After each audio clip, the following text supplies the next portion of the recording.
You have probably heard about fascia release, maybe even studied some fascia release techniques. And I used to teach a fascia release yoga course myself. Now it's called Fascia in Focus because the science shows the term release is not really what's happening. Let's have a look at 4 points discussing what the fascia really is, why manual therapies don't change the structure of the fascia, and what's really happening when we feel more free after said release work. And then lastly, how we actually support healthy and adaptable fascia. My name is Laura Gilmore, and I share yoga teacher training and a 300-hour course which explores all around fascia as well as an online training. So, number one, fascia is not something that you can separate in order to release it. It is a continuous web, a 3D system with all sorts of different roles like structural support around the veins, around the blood vessels, around the nerves, etc.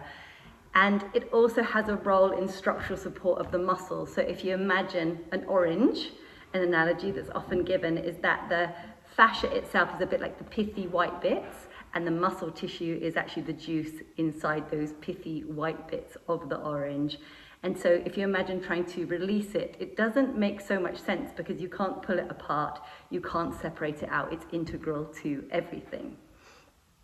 Secondly, the fascia is really important within that musculoskeletal system and also within the tendon and ligament connective tissue within the body for transferring force. So if I was to throw something powerfully, then that transfer of force wouldn't all come from the muscular tissue. A lot of it also comes from the fascial tissue.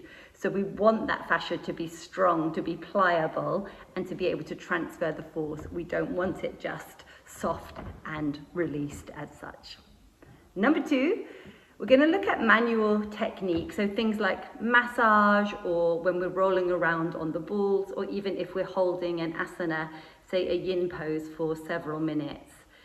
Now, the idea is, and our felt experience is that sometimes we've created some kind of ease, some kind of release, and the old idea of release was that we'd broken up these tissue adhesions. The fascia does become sticky, it does become adhered sometimes, and the gliding mechanism that we see in healthy fascia becomes inhibited.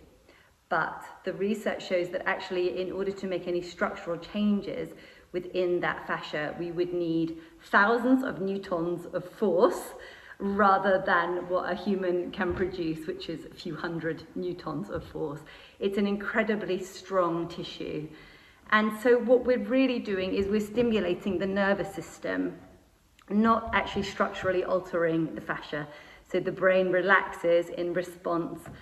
So there is a release of tension in some regard, but it's not a structural change as such. Number three, this short-term relief that we can feel is useful because let's say within that window of more ease, we might move differently. So we might be able to build up some more strength or some more health within the tissue through that. So it can help us feel better in the short term, especially in cases like fibromyalgia or when there's been long-term persistent pain. But the scientific literature, the systematic reviews show that although people might have less pain for a little while, the long-term effects are not so clear. And unless we use that window of more ease to create more change through moving in different ways, it's unlikely to result in long-term improvement. Number four, it is the movement and not the manual work, the strength as well as the stretching that is going to build resilient and adaptable fascia. So the fascia, like all the other tissues in the body, respond to load, respond to weight bearing and to movement. So just in the same way as a muscle will get stronger with load, which increases over time, in other words, weight bearing, so will the fascia respond in similar ways.